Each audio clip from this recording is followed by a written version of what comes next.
Good morning and welcome to One Baha'i, that semi-regular show where I sit back and just share a few personal thoughts about the Baha'i faith.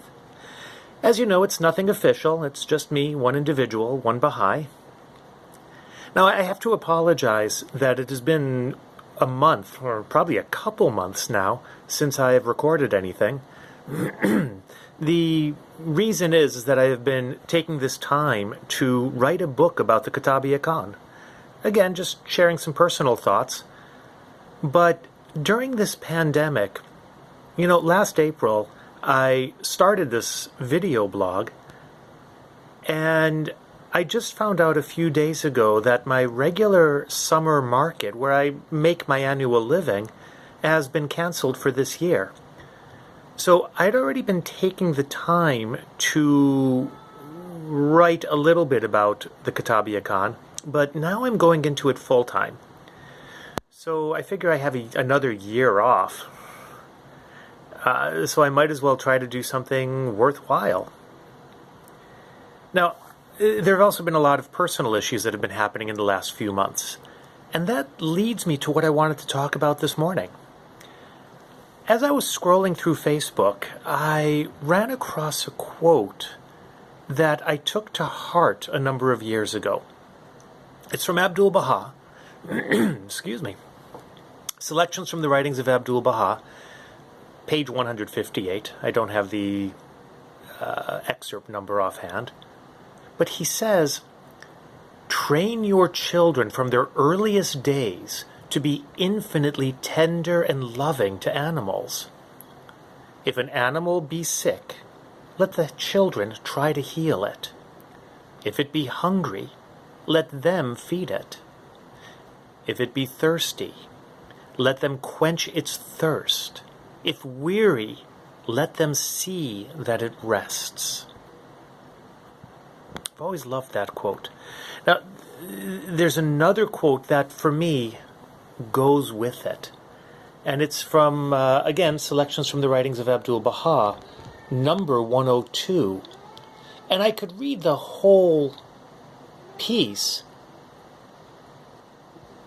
but I want to just pick out one phrase. Now, I just lost it. It's where he says, "Accustom your children to hardship." There we go. He says, "Bring them up to work and strive, and accustom them to hardship." Now, you may be wondering what these two posts, or what these two quotes have to do with each other and my story today. It has to do with one of our cats. Now, you can hear my cat George in the background. He's meowing up a storm. He wants more food today, more treats, actually. But the story today is about Kismet, our other cat. Now, it must have been about 6 or 8 weeks ago, we suspected she had a stroke. And she was 17 years old. And I remember when we first brought our son home, he was just a couple days old. I brought him upstairs and I lay him on the bed. And within a minute or so, our cat Kismet jumped on the bed, sniffed him, and then curled up with him. And George, the other cat, he jumped up on the bed and curled up on Shogi's other side. They were both about a year and a half older than him. And they have been his companions his whole life. And we took this injunction from Abdu'l-Baha very seriously about let the children take care of the pets. We try to do that. Now, the other day when Kismet had a stroke, my wife came downstairs and she said, "Mead, you got to come up and take a look at her. I think something's wrong." And she was extremely dazed. And it was actually fairly evident to me that she had had this stroke. But within a few hours, she was back to normal. And we have always told Shogi that the cats would probably die by the time he was 15 or 16. We'd been telling him this ever since he was 2. So he always knew to treat the cats with love and respect. Yes, George, and that means give you treats too. I know, but you have to wait. So anyways, the other day, we my wife and I, we went down to the beach. We enjoyed the waves, watching the water, listening to it, and we came home. And Kismet, who had been outside, came walking up to us. She seemed to be scolding us for not letting her in. So we let her in, and she climbed up to the couch and started purring really loud. She was really seeming to be happy. And then, all of a sudden, when she climbed down, she started wandering as if she had no idea where she was. She was exploring a new home. And we very quickly realized that she had had another stroke. And we called Shogi down, and I asked him to look after her. The phone is ringing. Wow, I can't believe that. It never rings. Okay, well, I'm going to ignore it for right now. So I do apologize. So we asked Shogi to look after the cat. And I asked my wife to call the vet, because we knew it was time. And Shogi was really amazing. He petted her, we put her on the chair, and as soon as he started petting her, she calmed down. And eventually we were able to get in touch with one of the hospitals. We very gently put her in the cat carrier, which she hates. She hated that cat carrier. But I took the lid off and we lay her in there, and she was really zoning out. She appeared almost comatose, but she was still awake and aware. And we put the lid back on, brought her out to the car, and I asked Shogi to sit in the back with her. And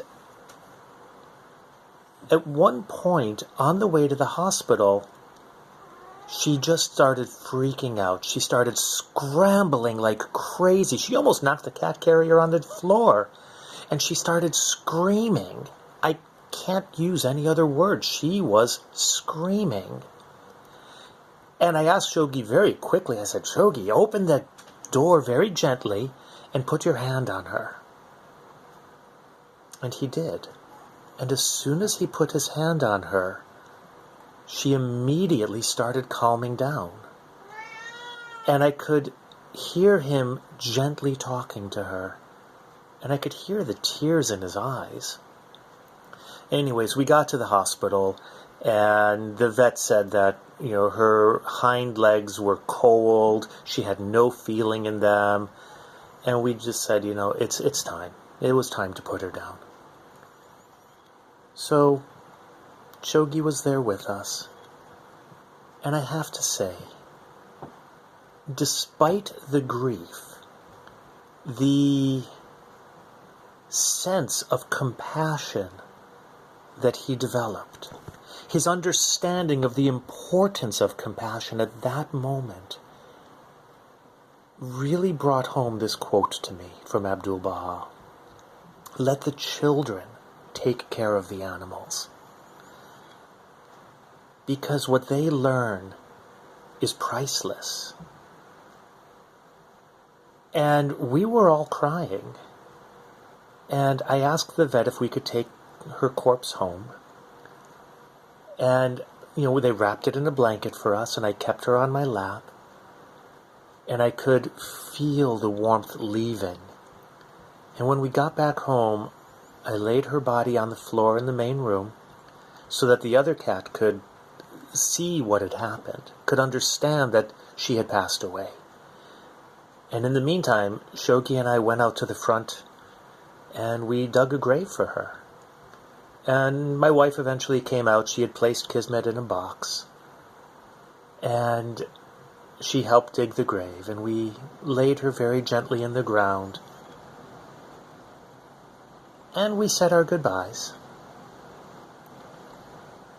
And it led me to a different understanding, something else that I had wanted to share, and something that Shogi has really come to understand in the last few weeks.